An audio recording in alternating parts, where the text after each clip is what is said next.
Please, may we put our hands together for him. Thank you.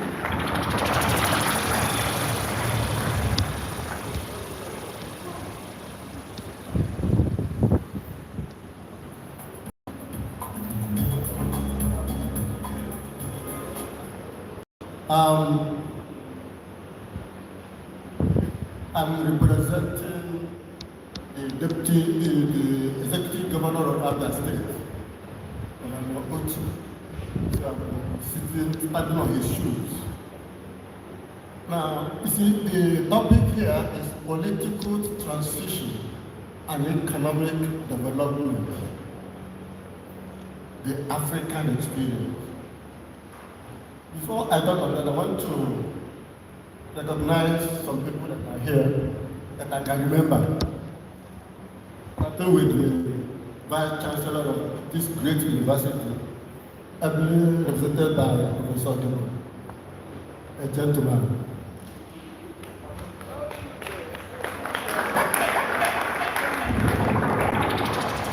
And in no special order, I recognize my friend, Ben, someone. I'm happy to see you. And there are many people on the high table that I may not know or that I don't know. But I know that some people are representing some people. I know Professor Obiora from my own town is being represented. Am I correct? He's a high chief.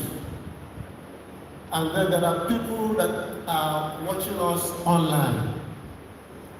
I recognize them. I recognize everybody that is on the high table and the organizers of this program. You see, political transition and economic development. Political transition actually deals with change in political leadership. It's a change in political leadership. And this topic is apt now, where there are changes in governorship positions, change in presidents of Nigeria, and other areas. Then how does that affect economic development of this country? And we're talking about African experience. So I believe that the speakers today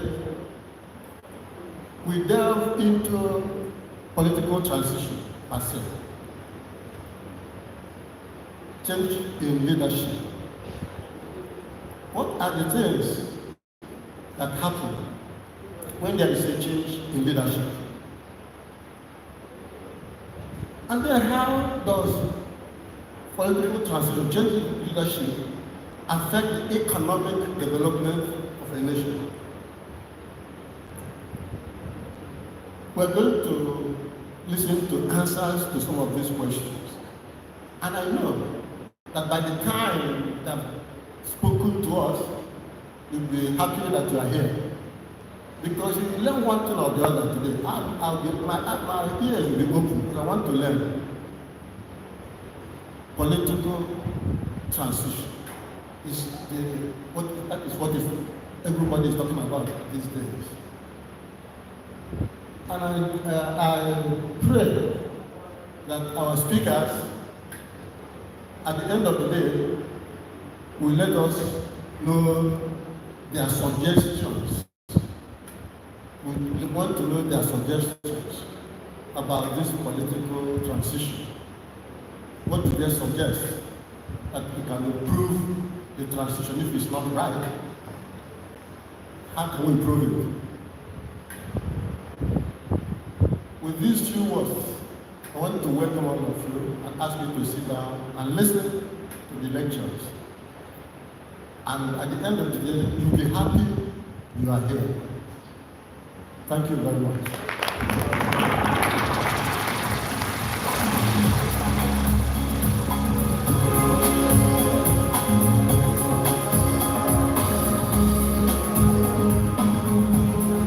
Thank you very much, please. Another round of applause for the chairman. Prof, we salute you and we thank you for that brief remarks. Distinguished ladies and gentlemen, just as I said at the initial, we are trying to do a time up, a catch up, because people are joining us online and we want to jump a number of things for now in order to meet up with our online participants and presenters. And on this note, ladies and gentlemen, we grant the grace to respectfully invite the keynote presenter, Professor Obiora Okonkwo. Professor Obiora Okonkwo is ably represented today by Professor Charles Obiora. Please, may you kindly come for the presentation.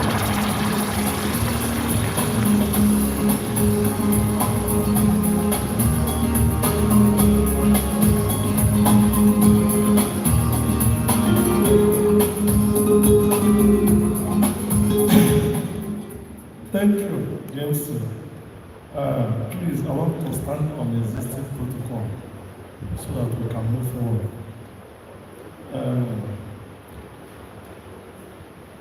I am representing High Chief Professor Obiora Okonkwo, a very close friend, who is then housed due to certain circumstances. So he asked me to represent him. I'm also part of the program because I'm a product of this university. I'm also a professor.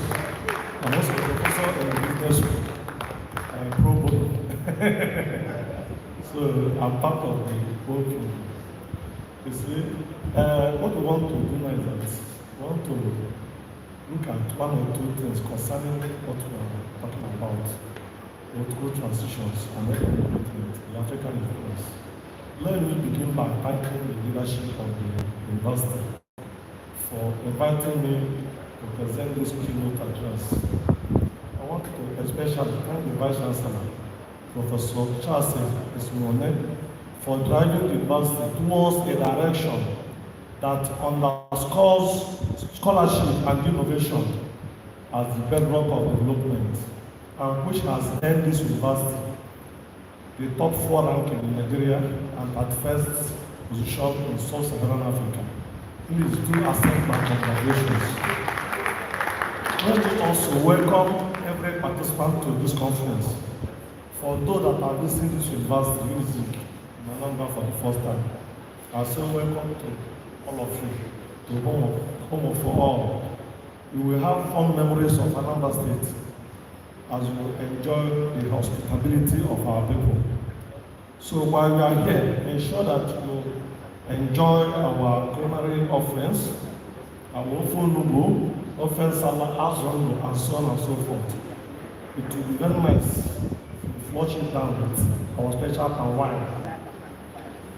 The theme of the conference reminds me of the immortal words of Socrates, arguably one of the greatest philosophers that has ever lived, that an unexamined life is not worth living. It also evokes for me John Bunyan's classic theological novel, The Pilgrim's Progress, in which the pilgrims review their life journey in their quest for eternal salvation. Politically, this conference demands a critical review of Africa's governance trajectory since independence, so as to appraise the progress made, the challenges encountered, and to forge a path forward in a turbulent yet increasingly shrinking and interconnected world. This is a phenomenon which we have all come to refer to as globalization.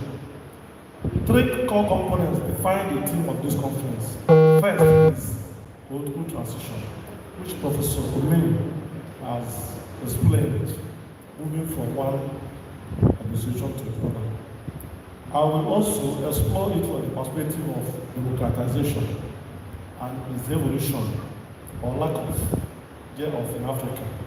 Since the continent's early post-independent years to the present, Then secondly, I will try to interrogate the ever-disputed notion of development, specifically economic development, that the transitions we are to foster in Africa. The extent to which these expectations were met, and the reasons why they are thwarted in the overwhelming cases in the continent show. Finally, I want to chart a new path forward on the basis of purpose-centered development, also sometimes called popular development, reflective of the key components of the sustainable development programs of the United Nations. This is especially germane in the light of the resurgence of ethnic coup in Africa in about the past 3 years. In fact, in many cases, the mass of the populations of these countries were celebrating in the coup in the streets. It underscores the degree of disconnect between the elected governments and the people whose lives they are supposed to have positively transformed. Due to confidence, let me divide this presentation into the following key parts. Let me look at political transitions in Africa since independence. I will just look at it critically over 2 eras. The Cold War era between 1960 to early 1990s, and then the post-Cold War era since the 1990s to the present. Then we will also look at the factors influencing peaceful and problematic transitions in Africa. Then I will also look at political transitions, democratic governance, and socio-economic development in Africa. Then I will also look at political transitions and economic development, the way forward. And then from there, by way of conclusion, I will end the paper. Let me look at the first one, political transitions in Africa during the Cold War era, between 1960s to early 1990s. Historically, most African countries gained political independence between the decades of 1960s to 1970s, with only a few exceptions. And the political culture equated to them by the colonial powers, most of them who are European countries, was largely democratic in some form, and then largely undemocratic in some other form. However, things began to unravel shortly after independence, when the nationalists of the colonial years, who assumed political authority at independence, largely embraced negative governance tendencies, top among which were ethnicism and then the motives of exclusion it engenders, nepotism, corruption, gross human rights violations, including extrajudicial killings of political opponents, among other forms of blatant abuse of power. The immediate pushback in most countries of the continent came by ways of military interventions. From the first one in Togo in 1963, and we're not the first one, but one of the first military coups happened on January 13th in Togo, when young military officers, led by former Major Etienne Eyadema, toppled the elected government of President Sylvanus Olympio. This opened the floodgates of coups and counter-coups, which bedeviled Africa for decades, until at least the early 90s, when the collapse of the Soviet Union led to a global clamor for a return to a more westernized system of democratic governance, what political theorists label liberal democracy. The decades in question, that is 1960 to early 1990s, we are characterized by 2 types of authoritarian governments, one-party states and military dictatorships. Top among them are that of Mobutu Sese Seko, formerly of Zaire, now Democratic Republic of Congo, between 1965 to 1997. General Idi Amin Dada of Uganda, between 1971 to 1971 to 79. Then Yoweri Museveni of Uganda, between 1986 to date, both of Uganda. Then Hissène Habré and the Idris State of Chad, then Gaffer Nigeria, and Omar al-Bashir of Sudan, then Ibrahim Babangida between 1985 to 1993, and Sani Abacha from 1993 to 1998, and many others too numerous to mention. The list will not be complete without names like Secretary of Guinea, Jomo Kenyatta, Daniel Arap Moi, Kenneth Kaunda, Felix Ogbonna, and so on and so forth. But in all these things, what we find out is that if I go on to more spot, aside from this Nguema Basungo of Equatorial Guinea, who has been in power since 1979, and that of Uganda, that is Museveni, you see that most of these people, they did not operate any other political party. They were just operating what we may call zero-party system, where they want to remain in power forever. So, some of them died in power, or were forced out by military coup.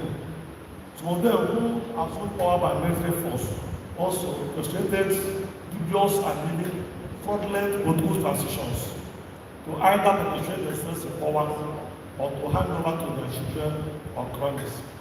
So from what we have observed, what is evident is that African countries, during roughly the first 3 decades after independence, endured forced and very problematic political transitions. As long many despots tried to project themselves in power, and as a result of it, you see military coups happening one way or the other. So to put it in a very simple global perspective, you see that the period immediately after independence witnessed what we cannot call real political transition, but forced transition from one government to the other. Then the post-Cold War era from 1990s to date witnessed a kind of seismic shift in global politics. For instance, it led to increased legitimacy of authoritarian regimes all over the world, and then greater citizenship participation in political governance. So from there, what contributed to this includes one, the global economic crisis of the 1980s, which weakened the economies of most developing countries, and it forced them to seek for help from the Britain-Wars institutions like World Bank and IMF. And then these Britain-Wars institutions, they insisted on multi-party democracy as conditions for economic support. Then apart from that, you see that most of these authoritarian regimes in Africa were also undermined by the then relatively new communication technologies like cross-border satellites deployed by the West, CNN, BBC, and so on and so forth.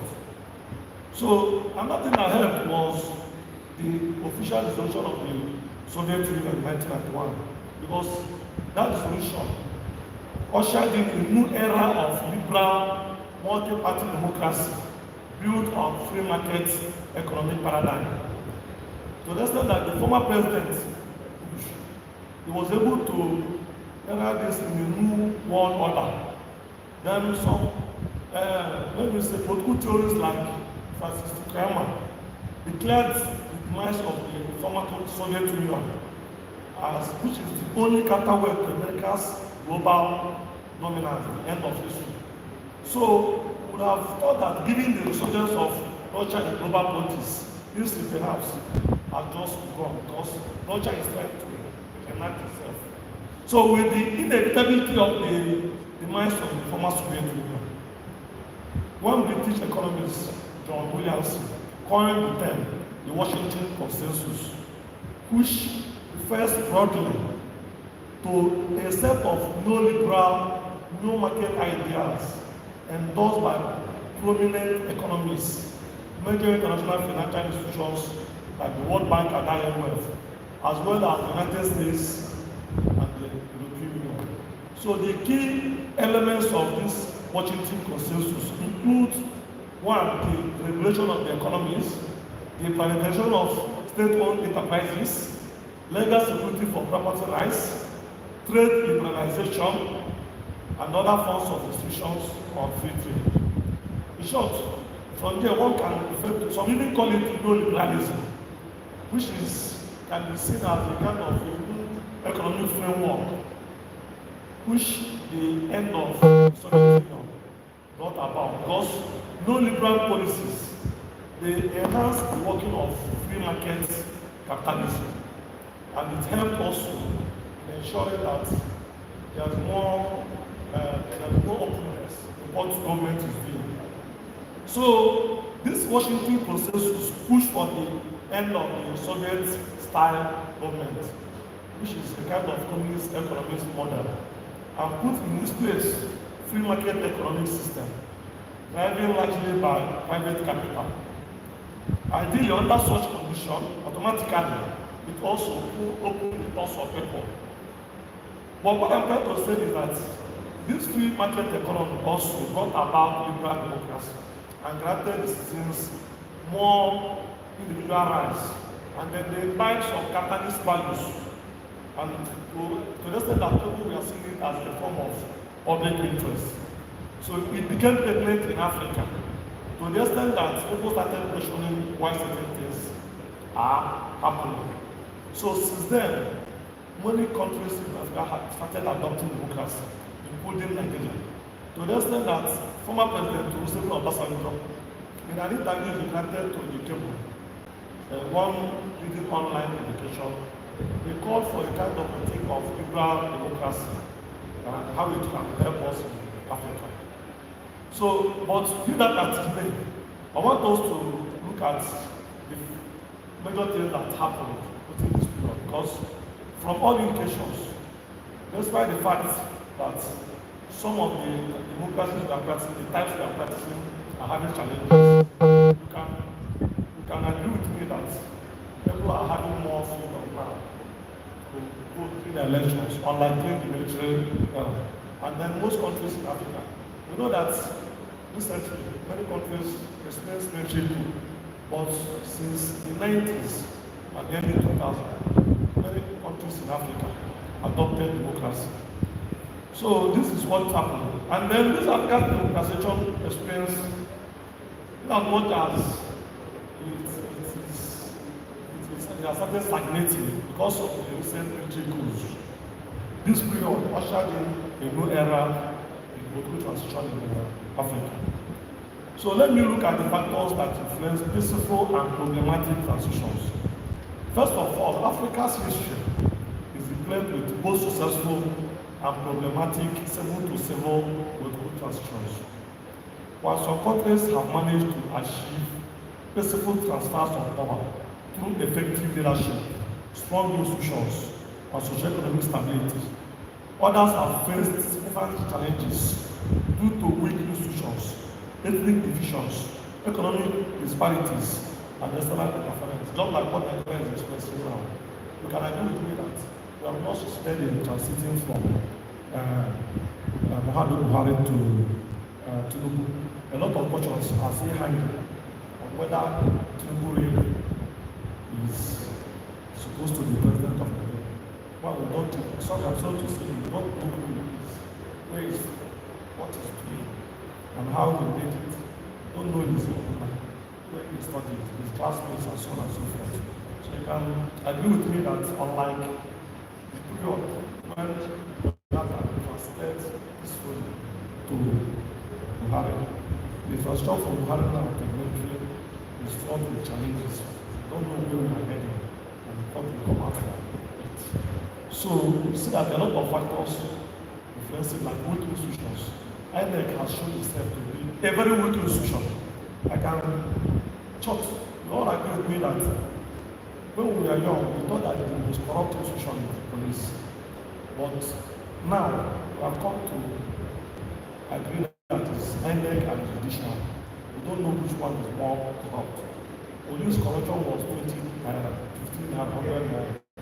That of INEC is in billions of dollars, billions of naira. And that of the judicial, we don't know. But the judgment that we are getting now, most of us are surprised. So we have good institutions. once we have fragile institutions and lack of trust in the electoral process, it can undermine the legitimacy of political transitions. And weak governance and corruption and lack of transparency in the electoral process can contribute to post-election violence and problematic transitions. Even as we are talking about, people are saying, okay, that's something will start. We don't know where to start and what will start. The next point is ethno-political and religious divisions. Countries with deep-rooted ethnic or religious divisions are more prone to conflicts during political transitions. In most countries in Africa, including Nigeria, ethnic and religious divisions they play very significant roles in shaping political dynamics. When elections like the one we just held in Nigeria become polarized along these lines, then it increases the likelihood of violence as people they align with their ethnic and religious groups, leading to tensions, discrimination, and sometimes violent clashes. I can tell you now that from the era of the flag, now the era of the Yorubas, almost every position is occupied by the Yorubas. You don't know where we are heading. And then the Yoruba players are defending their brother. So that will tell you that there is no transparency in whatever we are doing. And what it becomes and pronounced in civil democracies, what means that even politicians will start promoting it, encouraging it, ethnic tribalism, competition, so that they can be able to get what they want. The next point is economic disparity. You all agree with me that widespread poverty and economic inequality can exacerbate tensions during political transitions, leading to social unrest. Economic factors such as high unemployment rates, poverty, and inequality can also exacerbate post-election violence. When people feel that the economic future is not improving and they are being excluded from the benefits of development, they may resort to violence as a means of expressing this. Then another one is external interference. See, most of the electoral, there is need for us to understand that without transition, we cannot have economic development. So I think very well that Nigeria is stagnating economically. Nigeria is a very deep economic mess. So let's say that our president is borrowing more and more every day. But agree with me that Nigeria is borrowing almost every month. And hundreds of millions of dollars. And then most of this money are being used to settle people so that the present administration will gain legitimacy. So that will tell that it's important to have peaceful political transition. That is the only way you can guarantee economic development in any country. Unless a country transitions from one administration to the other, it cannot have peace. And then when there is no peace, you cannot have development.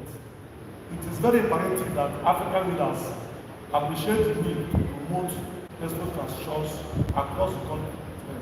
That is the only way we can be able to engender economic development so that people can enjoy the benefits of democracy. So in conclusion, one can say that the economic development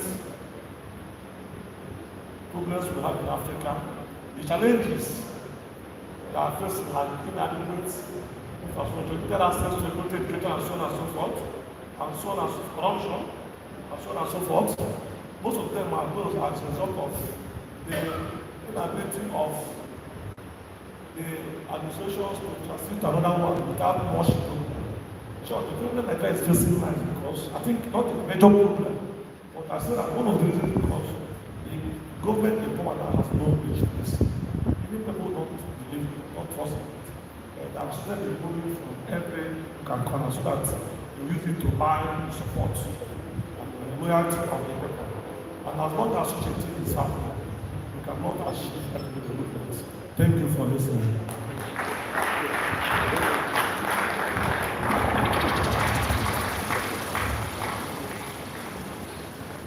Please, may we put our hands together for our chairman, our keynote speaker, Professor Obiora Okonkwo, ably represented today by Professor Charles Obiora. We salute you, we thank you. Mr. Chairman, sir, distinguished members of the High Table, great participants here present, and all other participants that are online or hybrid, we salute you. We want to get into the main issue because we want to join in the discussions to be led by one of our greatest, a great woman, a great scholar, and a leader. She is Dr. Obi Ezekwesili. Please, may we put our hands together for her. Dr. Ezekwesili is an economic policy expert, an advocate for transparency, accountability, good governance, and human capital development, a humanitarian and an activist. She is a former vice president for the World Africa region, co-founder and founding director of Transparency International, co-founder of the Bring Back Our Girls movement, and has served twice as federal minister in Nigeria. She is also the founder of Fixed Politics Initiative, a research-based citizen-led initiative, the School of Public Policy, Politics and Governance, and Human Capital Africa. Distinguished ladies and gentlemen, I present to you Dr. Obi Ezekwesili. Please may we put our hands together for her.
Dr. Ezekwesili will be talking to us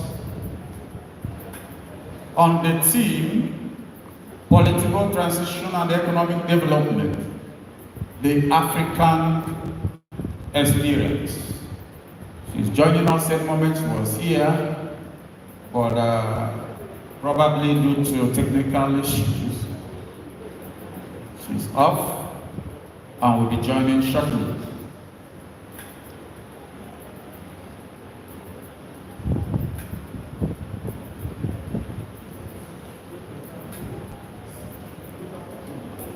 Okay, so in that case,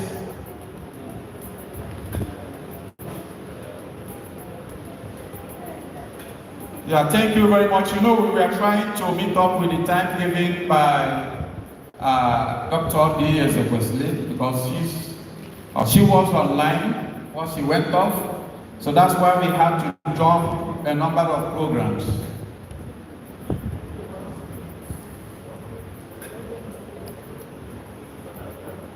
So distinguished ladies and gentlemen, I think she is back, and it's my pleasure to present to you Dr. Obi Ezekwesili.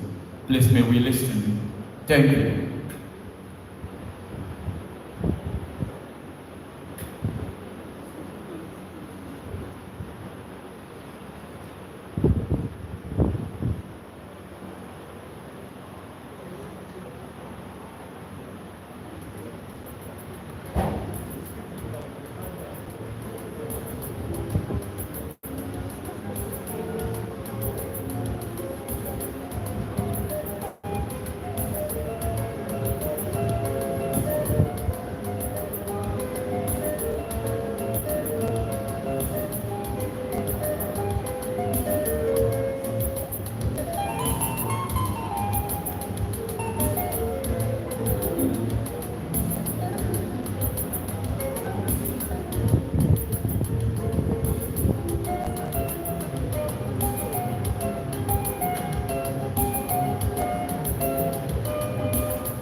very much. The technical crew is fighting hard to put everything through. So we must have to move on and get reconnected at the right time. But permit me to welcome the Associate Provost, our own dear Professor Chinyere Angela Ekunife. We salute you and welcome you. Together with Professor Frank Mampo, we thank you. We welcome you. May we also welcome Professor Azubike Azubo. Prof, we welcome you. Professor Mbanefo Gene, HOD English, we salute you.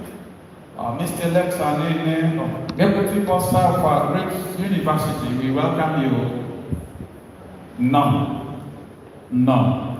Please, we want to take the presentation and breaking of kola nut as we wait the reconnection. We wait for the reconnection. So, and may I call on the Director of Unizik Business School to formally present the kola nut. Thank you.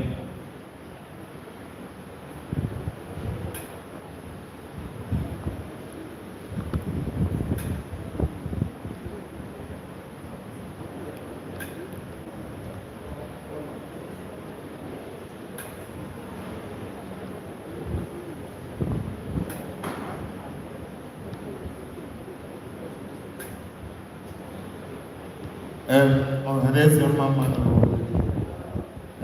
biko ndị Unizik Business School si na ha enwetala ọjị. Chairman biko ka ndị ọjị uwe onyeisi ọjị nwa emesi ihe gbasara ọjị na-ekpetara m ọjị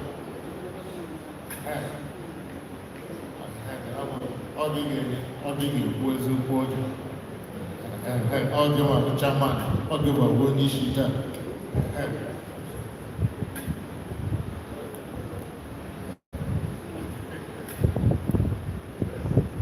mgbanyere m onye isi ụlọ akwụkwọ ka m wepụ nke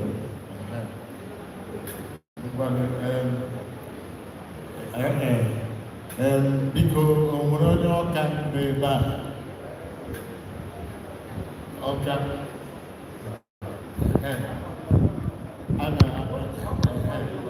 ọkwa ya were ọmara ma o were nye tọrọ ya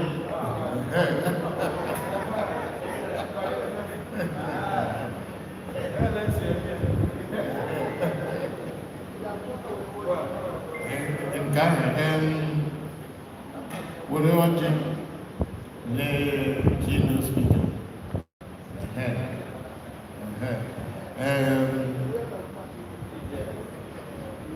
were ọjị nye Ifedis Ifedis ọkpụkpọ ka ọ dị nsọ kekere ha ga-etube wọ́n ti lè mẹ́rin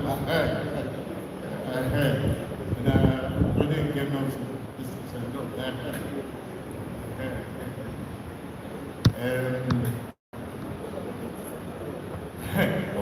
bíkò nná yóò sọ bíkò ní ọ̀rọ̀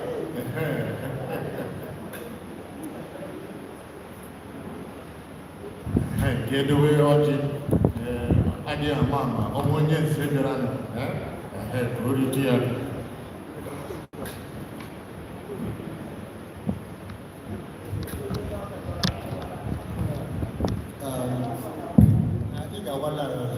Can you hear me?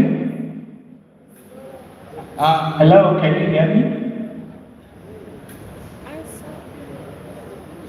Yes. I can hear you, ma'am. It doesn't look like they can hear me. They are muted Yes, we can hear you. so that the noise doesn't affect you.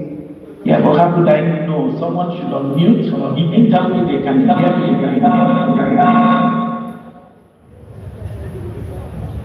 Okay. What's this?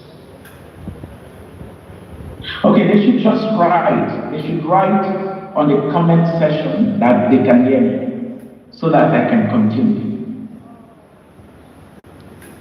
If unmuting creates a problem, somebody should write. Someone who is controlling the technology should write and say Very good. Okay, so you can hear me. Now, I will proceed with this as quickly as possible. So I was beginning to say that, the framework for governance was mostly shaped across the continent by the social norms and mores of each of the groupings of people who, either by territorial or ethnic affinity, constituted a society that needed a measure of public governance. And so this was the model. So in the Southeast region, we had systems of governance that enabled communities to self-govern. And they had different kinds of models of such governance. And in the case of the Southeast, there was not a system of monarchical governance. We could really talk about the Southeast in relation to systems of democratic culture. You would say that we stood out in that regard. And then, of course, there are other regions that had things like feudalism or the monarchy as systems of public governance. And then you know the rest of the story in terms of colonialism and the advent of Western democracy as a basis and political system of governance. And so by 1960, as part of the independence package, the countries in Africa began to transit into democratic liberal democracy as it is famously known. And these liberal democracies accompanied the negotiation of the independent Africa. And in the 60s, most of the countries on the continent gained independence, political independence. Now, these democracies quickly began to collapse along ethnic factionalization because the foundational process for growing the institution of democracy was mostly lacking.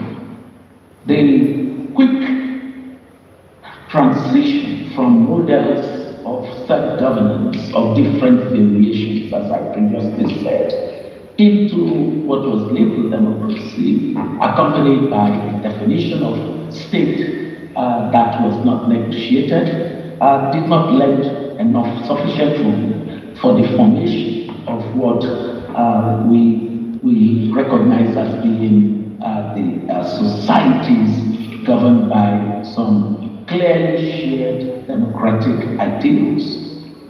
And that is why by the 60s, later on, recording stopped, we began to see so much of democratic collapse, democratic reversals in the form of coups or a complete monopolization of power by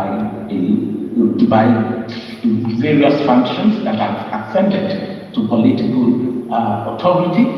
And this monopolization either came in the form of military takeovers or civilian dictatorship, where one-party state became the norm across the continent. And then by the 70s, most of this really began to unravel because alongside the political immaturity that was prevalent across the continent came a lack of ability or capacity of the state to function and deliver the basic trust of social contract between the people and those in authority. And the absence of the social contract, really hindered the maturation of systems of nation building. Alongside this, we began to see an economic stagnation. The economic stagnation really shaped the 70s Africa. So much so that even countries with prospects, economic prospects on the basis of national endowment,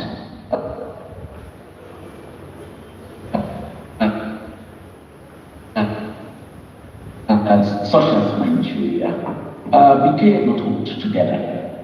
And so military governments took root. And in the case of Nigeria, in the state of military governance that happened first in 1966, we went on to civil war, and after the civil war, military governance continued. And much like Nigeria, countries, especially West Africa, were ridden by military absolutisms in terms of civilian dictatorships. So, one-party states reigned supreme and were considered to be the basis of the strongman leadership model that was expected to work better. And so, Africa cannot be said to have practiced democracy at that time. And I would still come to whether it's practicing democracy now. But by the 80s, multi-party democracy began to happen because the last decades of the 70s idea that if there could be better run systems of governance, and I heard the speaker talk about Washington Consensus and free market capitalism and all of that. And part of these were going in the direction that you needed to have states that appeared not to be stable to stabilize their political system and culture so that they could run effective economies, and that if prosperity was prevalent across the world, then the world would be a more stable place. The fact that countries, OECD countries, were looking at poverty as a threat to global peace at that time really drove the momentum for the kind of political reforms that became prevalent on the continent. And so by the 80s, we saw this democratization process. So Africa was said to have joined the rest of the world in what Huntington, the famous Professor Huntington at the Harvard University, referred to as the third wave of democracy, with the other two waves having happened in previous centuries. And so by about 1989, a number of countries on our continent had done transition into democracy, democratic rules. But by that period of 1989, 2/3 were democracies, but were not called free. They were not free states as the definition went, because all of the pillars of the freedom that democracy is supposed to carry along with it were not present. By 2009, 2/3 were then described as free or partially free. So there was some progress being made. By 2021, however, the number of African countries that Freedom House, which evaluates a quality of democracies, declared to be not free, grew from 14 in 2006 and 2008 to 20 by 2021. So you can see clearly that my question or my allusion to the fact of whether we are indeed a continent that has practiced democracy is grounded in this reality. There's an analytical premise for it, that if our democracy by 2021, some 21 of our countries are in the category of democracy but not free, then it means that the practice of democracy is at best in the nation. Now, that being said, One thing about political transitions that we have known about the continent is that we have seen political transitions as being defined by the conduct of elections. But as you all know, because I am addressing heads, academics of the process that aims toward democracy, but it's not an end in itself. And so in terms of conduct of elections, we can say that Africa, from those days of the 90s up until, in our own case, we were not part of that wave of the 90s democracy. It was only by 1999 toward the end of it, and in the rest of the 2000s up until now, that we have seen a regularity in the conduct of elections. But that was not a democracy. We've also seen that in regions of Africa, such as East Africa and Southern Africa, there has been more fidelity to the culture of building democratic practices. Even though a number of the states in some of those countries remain behind the curve. But in Southern Africa, for example, you can look at states like South Africa, like Botswana, like Namibia, and in the evaluation of their democracy, they come at the top and closely modeling some of the countries outside of our continent.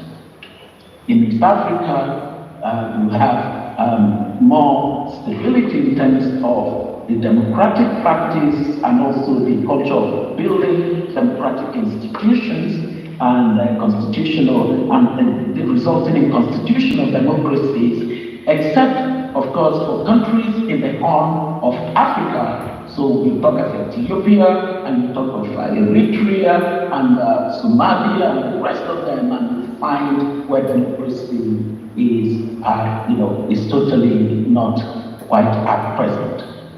In that definition of liberal democracy. So I point to this to say that Central Africa is an entirely different dynamic. It is the least developed in terms of democratic transitions, political transitions, because it just did not do, it's the laggard as far as political transitions are concerned. Then you look at West Africa, other than Nigeria, you would find that that Ghana, when it came away from militarization, began this process of a democratic practice.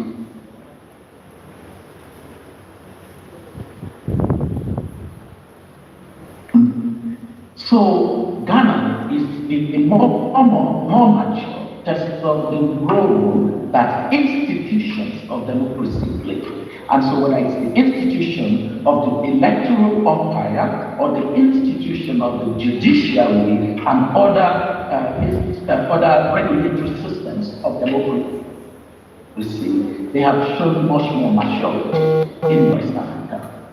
Now fast forward to 2020, 21, 23.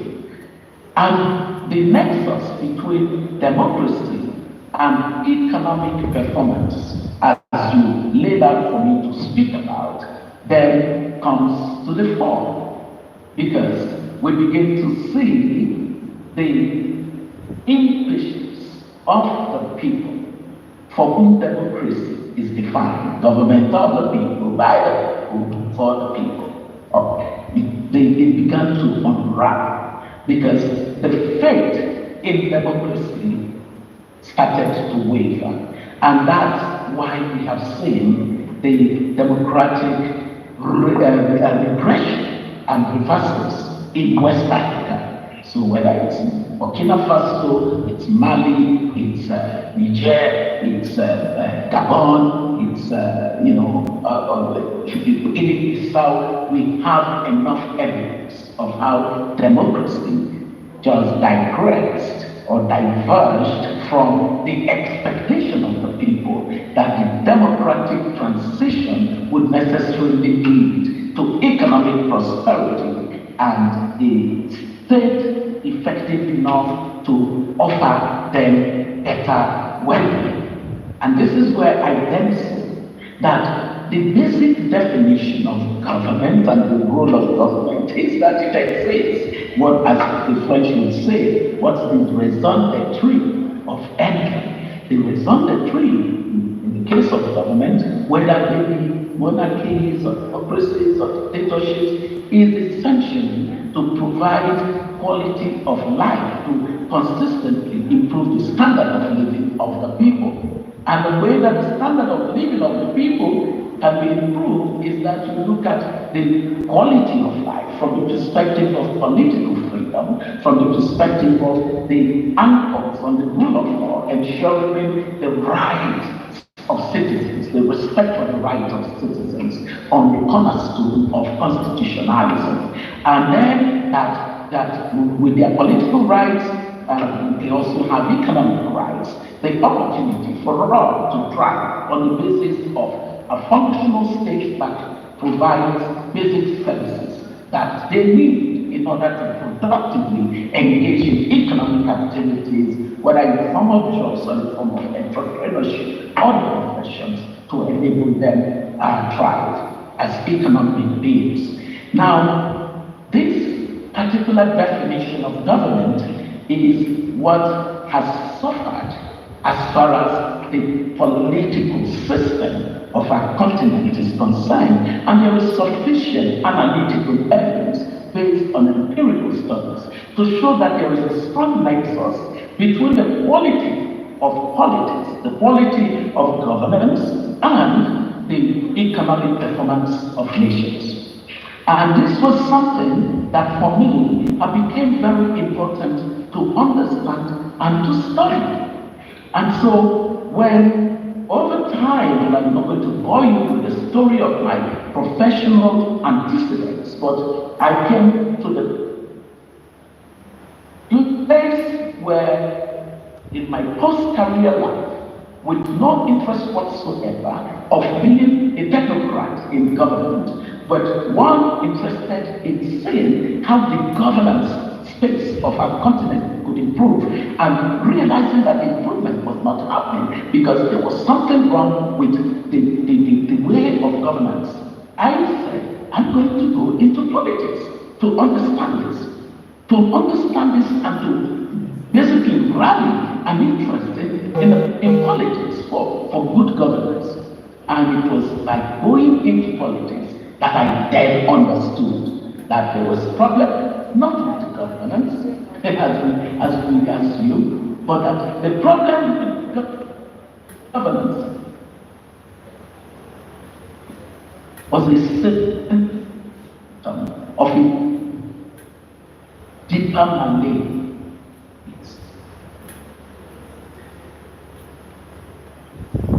And that is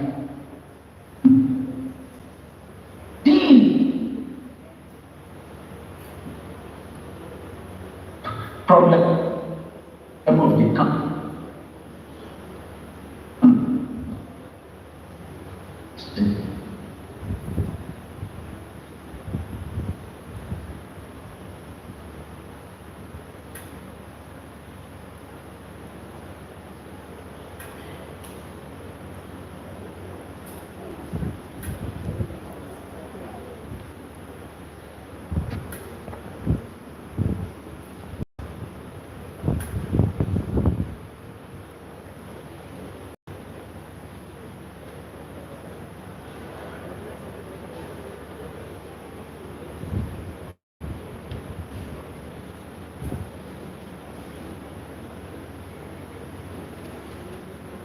Practices that recording in progress, that enabled economic freedom, that anchored decision making in the governance process on the rule of law, and that the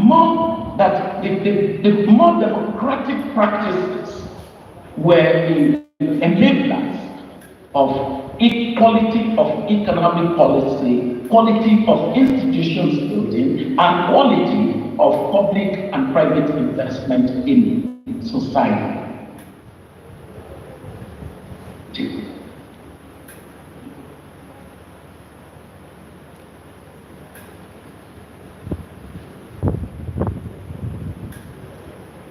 So is there, and we can use that as a basis to interrogate why it is that we have not matured into the kind of democratic spaces that can get the benefit of development by virtue of political systems that actually work.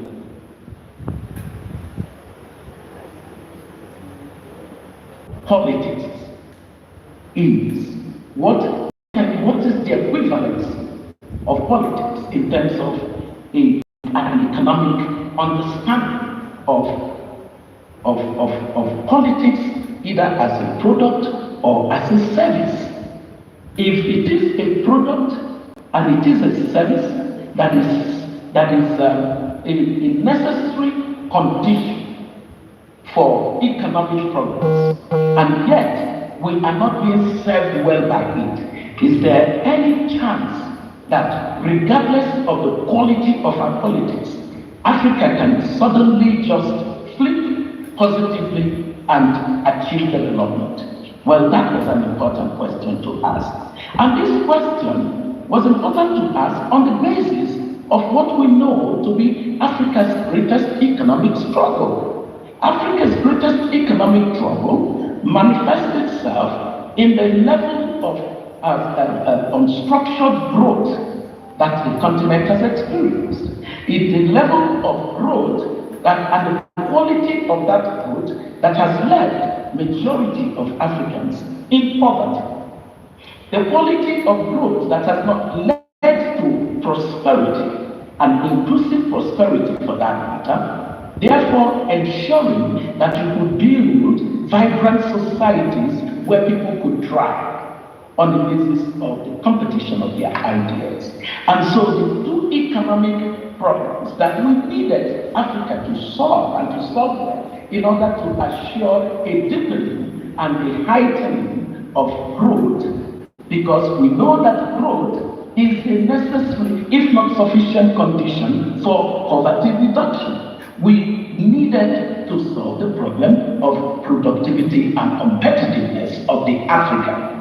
And without political systems and political culture that would enable that process, it is wrong for any of us to expect that somehow, if we gathered in church long enough to pray, we would be developed.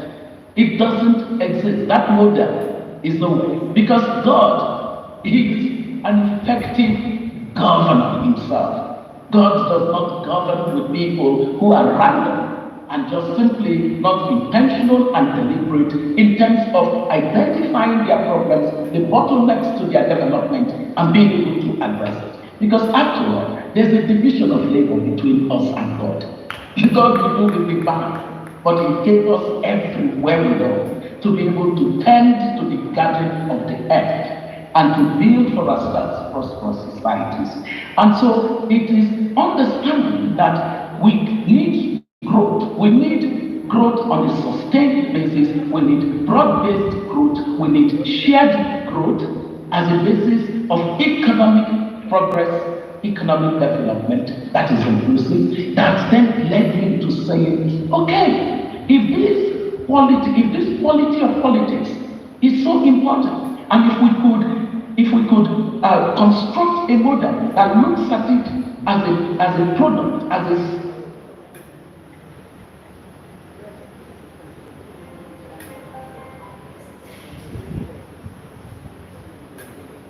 desirable. And so in building that model, I built a model of politics that looks at politics from the supply side and the demand side. And the best economic model of markets that we know is competitive market. And so I need a competitive politics. I need to see how our politics can be evaluated or can be supported and restored to the path of competitive market, for competitive politics.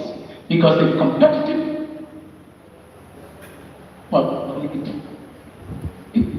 it's simply to a competitive telecom sector.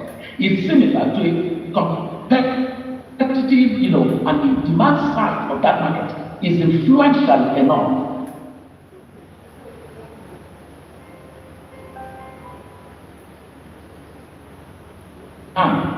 for the electorate, who are the people that must demand for politics.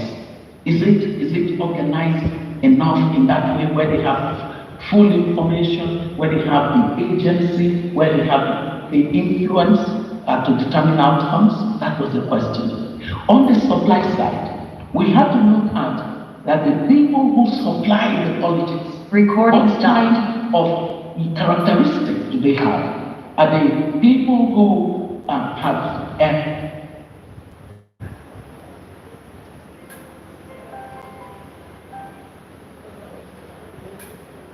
people who have superior information, therefore creating asymmetry of information that works to the detriment of the demand side?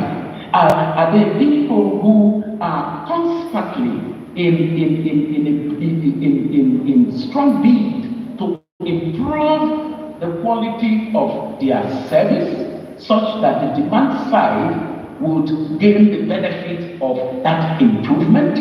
Or are there people who don't care because they are assured that no matter what they deliver as political product, the demand side recording in progress. And so, just asking those questions, evaluating Africa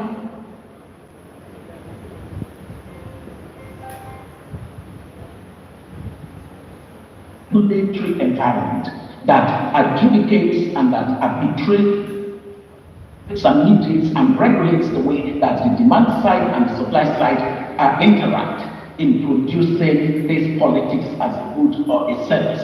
Is it strong? Is it credible? Does it work for the good of society?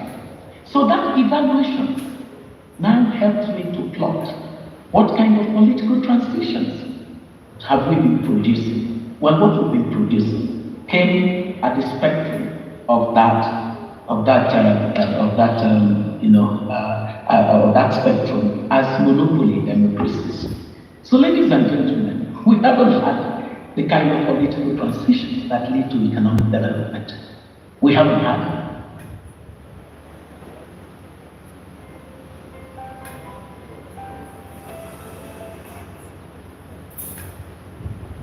The politics and the economics in silos.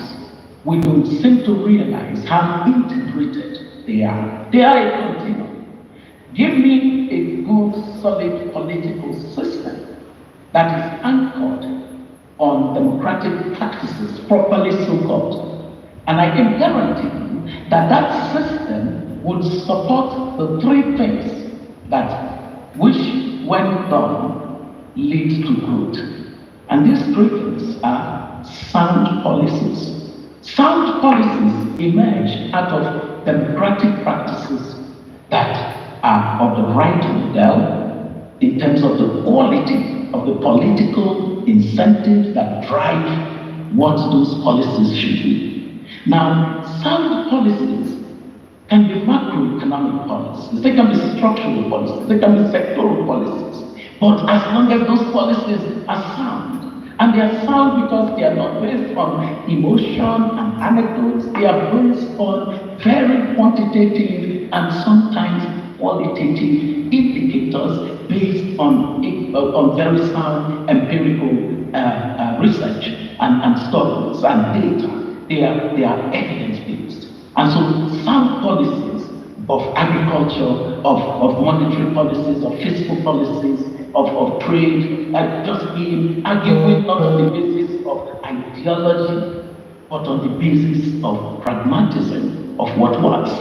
One key thing about sound policies is that when they are anchored on evidence, you will find that the choices that the then leader of Singapore was making was not based on, I am aligning with America, or I'm aligning with China or with Russia. He simply was a pragmatist who was guided in terms of his selection. A political leader selecting policies on the basis of soundness, of the arguments for them. And then the second thing, the strength of institutions and regulatory systems. We have found that economic growth cannot happen without the behavior of parties to an economic system, whether it's the government, it be business, or it be the consumer, the people.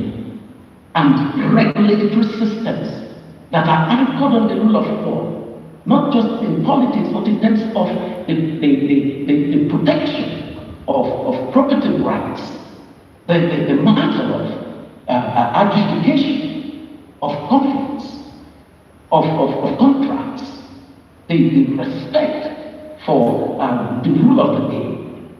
These soundness, this strength of institutions, the dynamism of such institutions, when they are constructed by the political system, they are magnets for the behavior of boardrooms and citizens in terms of where they choose to invest, because that's an important part of the process, and in terms of social contracts, because people are going to have to interact in order to create the momentum for growth.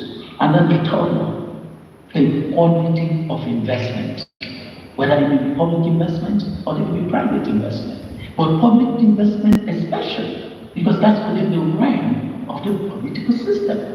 The choices of what priorities should be. What should we invest in today? The African political system negates and neglects just economic reason, where we know that there is no model of economic progress by nations that is not human development. But our own political system is filled with people who make choices of public investment, not on the basis of improving human development of the people, because the people are the critical agent for economic progress. They would not, health and education would not matter. They would rather pretend that they are choosing to invest in infrastructure only because of the short-termism of their political experiences. They want projects that will enable them transact for their personal aggrandizement. That's the kind of quality of political transitions that we have on our continent. And so the absence of sound policies, the absence of the dynamic institutions anchored on the rule of law, the absence of quality selection of investments, whether we choose to invest and when we choose to invest, how do we sequence investment, either in the development of human capital, in the building of infrastructure that is necessary, critical infrastructure for economic growth, and all of these things, they matter, they collectively determine whether we will grow. However, the reason we don't have that is because according to that model of evaluation of our political system that I did, our main problem in the triangular pillars of democracy is the existence of a supply side of our politics that is overflowing with individuals whose political culture is entrenched. And that political culture negates the raison d'etre of government. The raison d'etre of government is for every citizen's life, quality of life to be improved. But the political culture of the supply side of our political system across Africa is one that inherently subordinates the common good to private and personal interest. So it distorts everything about the prospects of society's progress. That political culture is what is key, the role that political transitions can positively play for economic progress. And so, our work is important for us. Our work is important for us in the sense that you cannot have a monopoly democracy and expect the outcomes of a competitive democracy. Most of Africa's democracy is monopoly democracy. And monopoly democracy is exactly the same way that market monopolies function. Market monopolies have no incentive to give you value. They don't give you the supply, the demand side value. They don't give the consumers the electorate value. What they do is that they have zero incentive to be efficient, so they don't even bother to innovate, because whether they are efficient or not, they are capturing all the benefits. So to the utter neglect of the demand side. And so there's no incentive to give you good practices. Then they have no incentive to give you any benefit in terms of value, in quality of services. So the political service, the political product is exactly what you are all experiencing. They don't have any incentive to give you quality in terms of cost. That is why this political class, this political politicians in the model of transitional democracies of Africa are people who can price the cost of governance at whatever level they want. There is no consequence to not deliver the representative of governance. So if we know all of this, we should stop expecting that just by waking up and having elections, we would have anything different. Because my analysis shows that they are monopoly democracies, not because there is one party that is dominant, but because there is a dominant mindset that cuts across all the political class of Africa at this time. And that dominant mindset is one that negates the common good. So, if we know this, what must we do next? Well, I have to tell you that in my own little way, I have started to do something. If that political class is a pipeline that introduces those who have a political culture that subordinates and subverts the common good, and therefore ruins the capacity of the demand side and in the regulatory context, for example, what you saw of Unizik, for example, what you see of the judiciary, that regulatory context is captured context. And so it cannot even effectively arbitrate and reduce the powers of the supply side. So we must do something on the demand side, on the supply side, and the regulatory context. And that is the basis of what I call the fixed politics initiative. And one of the things that we've done on the fixed politics initiative is to establish a different pipeline that introduces a different kind of levers into the market space of politics as a good or a sense. And that's why we have what we call the School of Politics, Policy and Governance, the SPPG. Some of you listening to me may want to check it out. It is SPPG.org. We're raising a new political class. It's gradual, but it will get to the critical mass that introduces into the market space of politics. And it counter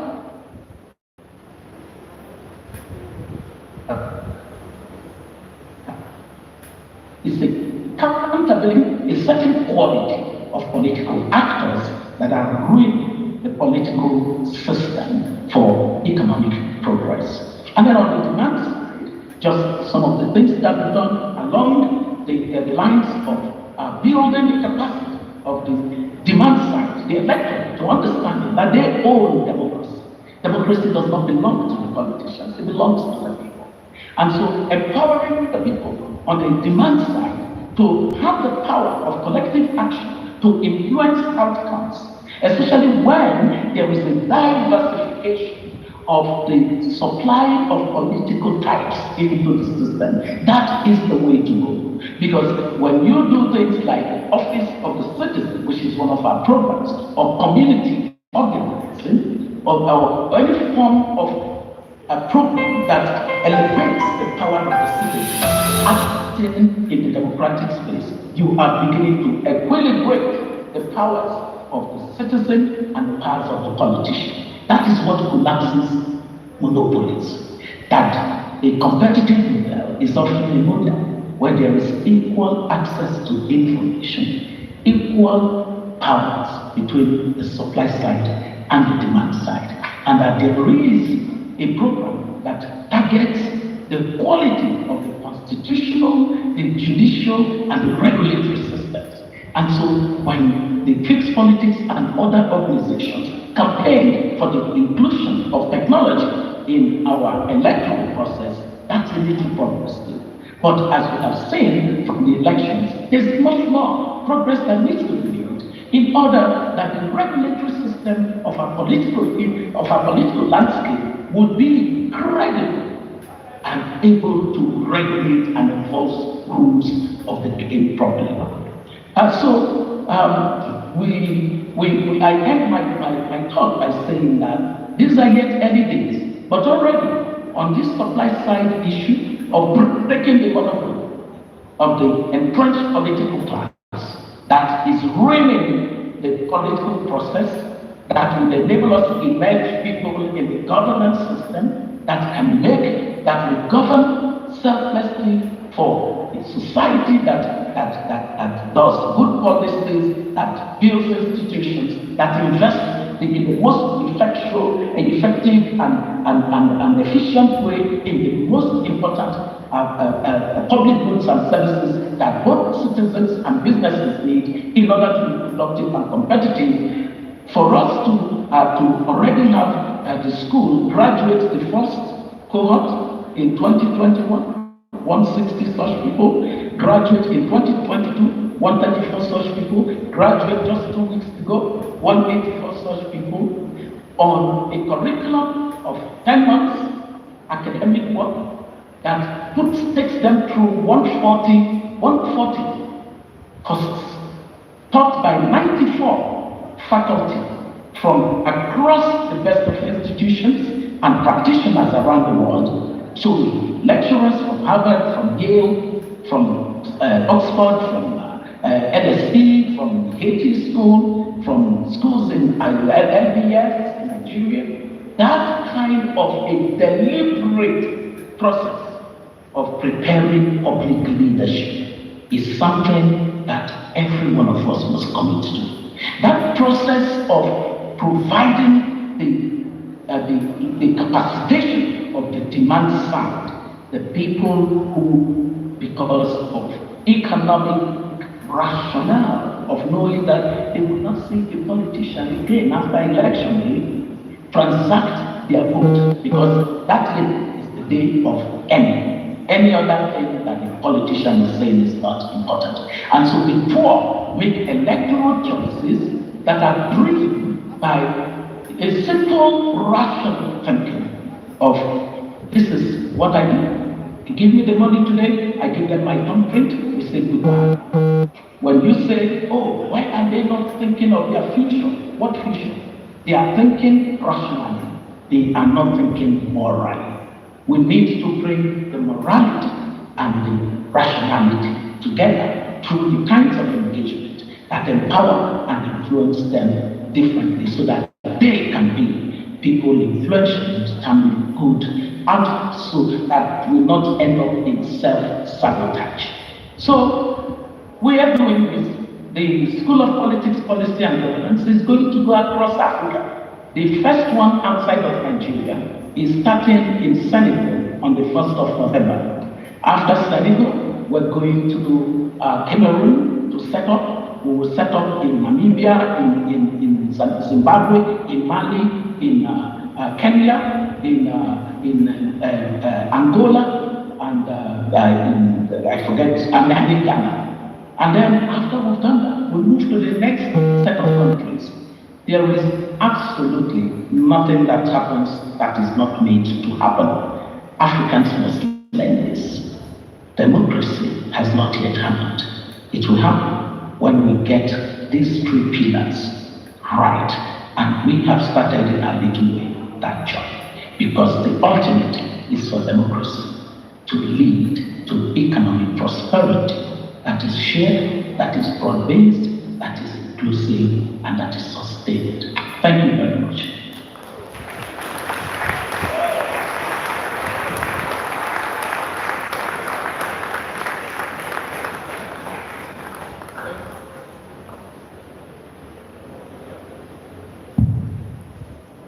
Thank you very much. Please, may we put our hands together again for this great lady. You can unmute now so that I can hear you, so I can say my goodbyes. Okay. Please, the technical crew.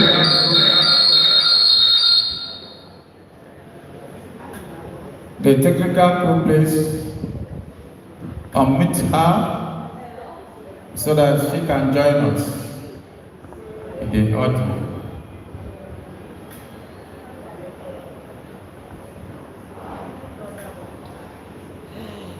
Thank you.